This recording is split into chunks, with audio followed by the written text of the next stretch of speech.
नमस्कार दोस्तों, आप सभी का स्वागत करता हूं इस चैनल में। उम्मीद है आप सब अच्छे होंगे। दोस्तों, आज जो सुप्रीम कोर्ट में सुनवाई हुआ, आप सब ने आज का जो सुनवाई का जो लाइव है देख लिए होंगे। मैंने भी कुछ टाइम पहले है अपने चैनल में जो सुनवाई हुआ उसके बारे में पूरा वीडियो में डाला था। दोस्तों, आज जो एमपी केस को लेकर के गया था, जिसका आर्डर आज लिखा दिया गया है, आज सुनवाई पूरा ख़त्म हो गया है। तो आखिर क्या क्या पॉइंट है जिसके द्वारा आने वाले समय में या अभी जो समय शिक्षक भर्ती का जो चल रहा है डी.एड बी.एड मामला, वो इफेक्टिव हो रहा है। हम इस पर चर्चा करेंगे दोस्तों। लेकिन आपसे एक रिक्वेस्ट है, आप इस चैनल को देखते हैं, वीडियो देखते तो हैं, लेकिन आप सब्सक्राइब नहीं करते। दोस्तों, आप इस चैनल को अधिक से अधिक सब्सक्राइब करिएगा, शेयर करिएगा और लाइक और कमेंट भी करिएगा। आप जितना अधिक संख्या में लाइव कमेंट करते हैं, मुझे भी उससे मोटिवेशन मिलता है और मैं अधिक काम करने के लिए तत्पर होता हूँ और आप लोगों के लिए बहुत मेहनत करता हूँ। दोस्तों, ये जो अभी वीडियो लेकर के आया हूँ, उन सब सारे पॉइंट को मैं आपके सामने रखूँगा, जिसमें जज साहब ने क्या क्या पॉइंट रखे हैं। उसको थोड़ा वीडियो आने में लेट इसीलिए लग रहा है क्योंकि मैंने कम से कम 4 से 5 बार मैं वीडियो को प्ले किया हूँ, एक एक पॉइंट को लिखा हूँ कि आखिर एक एक पॉइंट मतलब क्या क्या जजमेंट लिखाए हैं, एक एक वर्ड को मैंने नोट डाउन किया है। उसके बाद क्योंकि मैंने पहले भी एक ऑथेंटिक और सही जानकारी आप लोगों के सामने लेकर के आया हूँ, भले देर से आया हूँ लेकिन एक सही जानकारी, एक पुख्ता जानकारी लेकर के आया हूँ। और मैं चाहता हूँ कि मेरे सारे जो दर्शक हैं, मेरे सारे फैमिली है, उसको सही जानकारी ही मिले और आधे अधूरी जानकारी ना मिले। तो दोस्तों, आज का जो सुनवाई हुआ बोस और अनिरुद्ध जी के बेस में लगा था, स्पेशल बेंच था। आज जो सुनवाई हुआ वो एमपी केस को लेकर के आज सुनवाई हुआ है, जिसका आज फाइनल हियरिंग हो गया, आर्डर लिखा दिया गया है। तो आर्डर में क्या लिखा है आपको ध्यान सुनिएगा।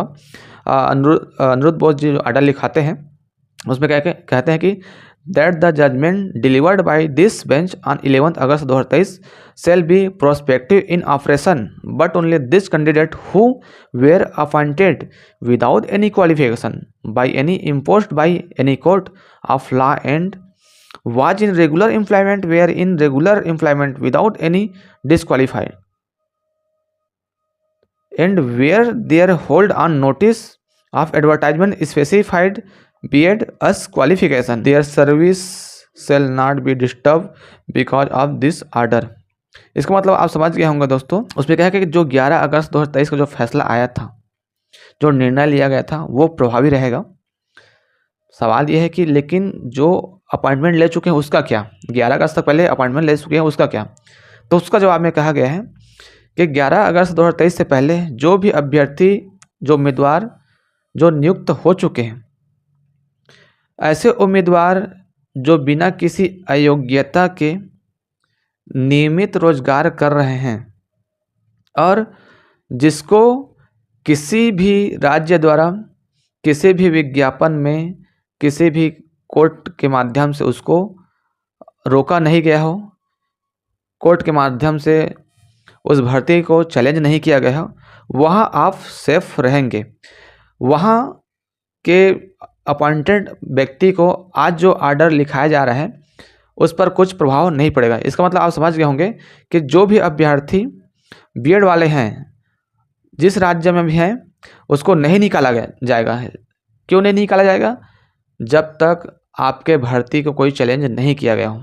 इसका मतलब समझ गए होंगे कि जैसे मैं बता दूं कि हमारे राज्य में 2019 भर्ती को चैलेंज नहीं किया गया था, प्राथमिक शिक्षक में बी.एड वाले भी शामिल हैं। अब यदि उसको चैलेंज करेंगे तो वहाँ से आप जो है इस भर्ती को नहीं रोक सकते, बी.एड वाले को नहीं हटा सकते।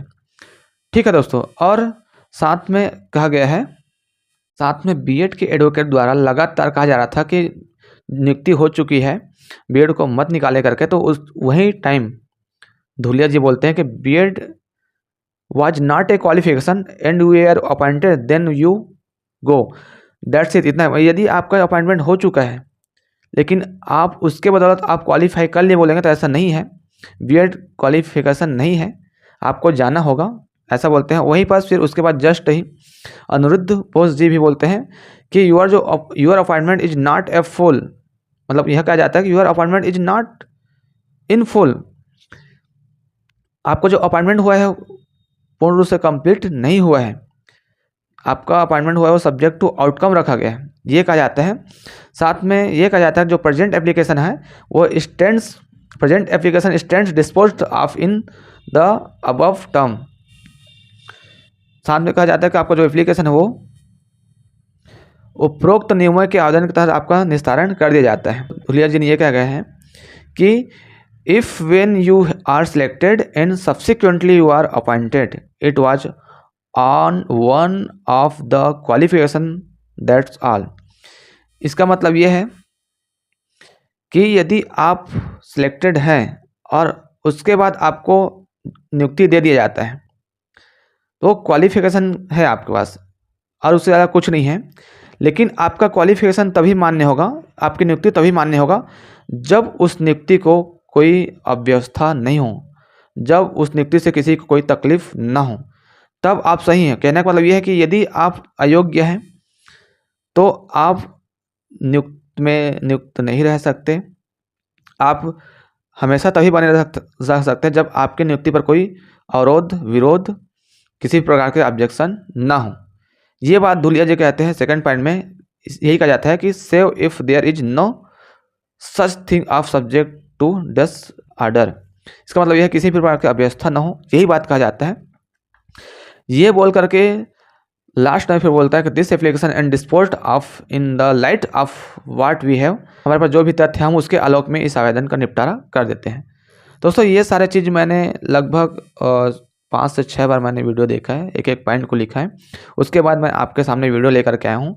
इसका मतलब यही दोस्तों कि इसका एक लाइन में सारा बताऊँ कि यदि किसी भी राज्य में किसी भर्ती प्रक्रिया को चैलेंज नहीं किया गया था तो वहाँ से आप B.ed वालों को नहीं हटा सकते। प्राथमिक में B.ed वाले शामिल रहेंगे, लेकिन यदि किसी भी राज्य में उस भर्ती प्रक्रिया को चैलेंज कर चुके थे तो वहाँ से आपको सिर्फ डिप्लोमा वाले को ही शामिल किया जाएगा, B.ed वाले को शामिल नहीं किया जाएगा। रही बात हमारे छत्तीसगढ़ में, तो पहले 2019 भर्ती किसी ने चैलेंज नहीं किया था तो वहाँ से आप B.ed वाले को नहीं हटा पाएंगे। अभी जो भर्ती प्रक्रिया चल रही है 2023 वाली, उसमें जब नोटिफिकेशन जारी हुआ था उसी टाइम से ही इस भर्ती प्रक्रिया को चैलेंज कर दिया था। 45-41 केस के माध्यम से आप जानते भी होंगे, जिसका आर्डर जो है 2 अप्रैल को भी आ गया हाई कोर्ट के द्वारा। अब वहाँ से B.ed वाले को हटना ही होगा, ये कहे। साथ में ये भी कहा है, शुरू जो पॉइंट में कहा गया था आपको बताया हूँ कि यदि किसी भी राज्य में सब्जेक्ट टू आउटकम रखा गया था और वहाँ से किसी भी हाई कोर्ट से यदि रिजल्ट आता है, अंतिम रिजल्ट आता है, तो उस रिजल्ट को आज का जो आर्डर जो सुनाया जा रहा है, मतलब आज का जो आर्डर लिखाएगा उस पर किसी प्रकार के बाधित नहीं होगा, ये भी बोला गया है ना। तो इस बात को भी आप ध्यान रखिएगा। ठीक है दोस्तों, तो मैं आपके सामने यही जानकारी जो लेकर के आया हूँ, मैंने बहुत मेहनत किया इस पर। मैं चाहता हूँ कि आप इस वीडियो को अधिक से अधिक लोगों तक शेयर करिए, सब्सक्राइब करिए, लाइक करिए, क्योंकि ये जो पुख्ता जानकारी है टू द पॉइंट मैं आपके सामने रखा हूँ और आगे भी ऐसे ही रखते हुए आऊँगा और मैं पहले से भी ऐसे ही रखते हुए आया है। ठीक है दोस्तों, मुझे आपके सपोर्ट की ज़रूरत है। आप इस चैनल को अधिक से अधिक संख्या में सब्सक्राइब करिएगा, शेयर करिएगा, लाइव करिएगा। मैं आपको मिलूंगा नई वीडियो में, तब तक के लिए आप सभी को जय हिंद।